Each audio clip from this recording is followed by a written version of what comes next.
اور پھر انہوں نے یہ واقعہ لکھا کہ بھئی یہ ہے کہ حضور کے پاس وہ جب گئے سرکار کے پاس، سرکار ان کے پاس گئے ہجرت کی شب، تو وہ تیار تھے.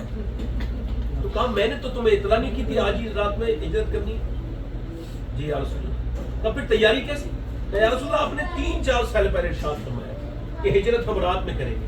تب سے لے کے ابوبکر تو نہیں سوتا رات کو. کون سے دن میرے آسمان ہے. یہ مزاج کی پہچان ہے.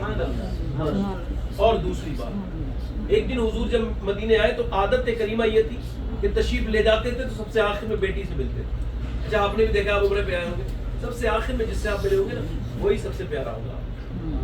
اور جب جاتے تھے تب بھی، آتے تھے تب بھی. اور ایک دن تشریف لائے تو مولا علی نے کہا فاطمہ اب آ گئے. تو کوئی کام کر رہی تھی اندر کھڑی ہو گئی. جیسے حضور آئے ایک دم رونے لگے. اتنا کسی کیا بن گئی، کیا ہوا میری بیٹی؟ ابا جب سے میں نے ہوش سنبھالا ہے آپ کو ایسی دیکھا ہے، کبھی آپ جو ہے وہ طائف میں آپ کے پتھر مارے جا رہے ہیں، کبھی آپ کے اوپر کوڑے ڈالے جا رہے ہیں، کبھی آپ کو تکلیف دی جا رہی ہے، آپ کبھی معاف کیجیے کوڑے کے لفظ، کبھی آپ پر پتھر مارے جا رہے ہیں. ابا اب آپ مدینے میں نہیں رہتے، کون سا دن ہوگا جو میرے ابا سکون سے بیٹھیں گے، میں اپنے ابا کی خدمت کروں گی.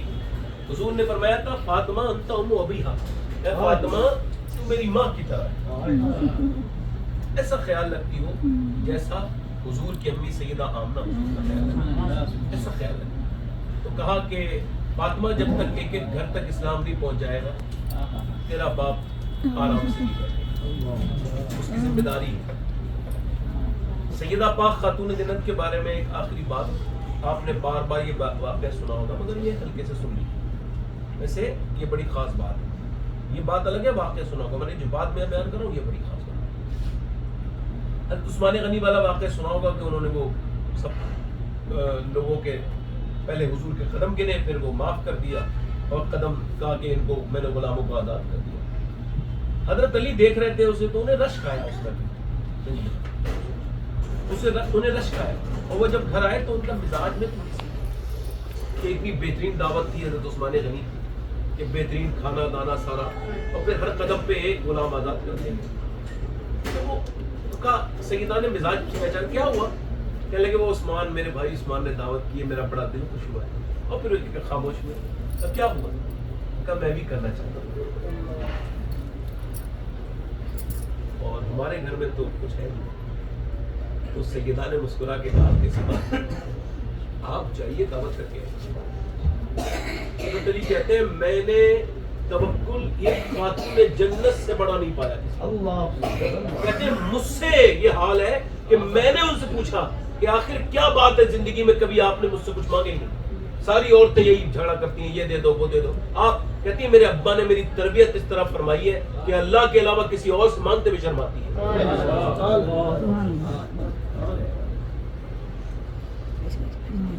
کہتی ہیں آپ دعوت کر کے آئیے. آپ دیکھیے کہا بولا آپ دعوت کر کے آئیے. دعوت ہو گئی. اور پھر آپ دیکھیں ہمارے یہاں جب کوئی مہمان آ رہا ہوتا ہے تو کتنے انتظام کرتے ہیں، اور حضور آ رہے ہوتے ہیں. اچھا دیکھیں صحابہ اکرام 70 ساتھ حضور کے ساتھ. نور بھائی اب سارے لوگ بیٹھے. اچھا آپ دیکھو ادھر دیکھو، غور کرو ذرا میری بات یہاں دو. یہاں پر انتظار ہو رہا ہے کس کا؟ حضور تشریف لائے. کھانے کا کوئی انتظام، ساری پتیلیاں سارے برتن خالی ہیں. اور بھروسے کا عالم یہ ہے کہ حضور ادھر تشریف لے آئے اور ادھر مصلی بچھ گیا. یہاں پر کھانا آنا بڑی بات نہیں ہے، یہاں پہ مصلی بچھانا بڑی بات ہے. کھانا ایسا آیا ہی نہیں چکے ایسا مصلی پہ بچھائیں گے. کھانے کا آ جانا بڑی بات نہیں ہے، مصلی بچھا کے مہمانوں کو بلا کے اتنا بھروسہ ہونا. بھائی 2 کلو کھانا بنایا تھا میں نے، 4-8 مہمان فری، اب کیا ہوگا؟ کچھ بھی نہیں ہے. مگر اللہ پہ بھروسے کا حال یہ ہے کہ انہوں نے سجدے میں جو ہے نا وہ اپنا سر رکھ دیا. کہا مالک میں نے دعوت کر دی. اور پھر معلوم کیا کہا تھا؟ کیا میں اپنے ابا کی دعوت نہیں کر سکتی؟ کیا کہا تھا؟ کیا میں اپنے ابا کی دعوت نہیں کر سکتی؟ میرے کریم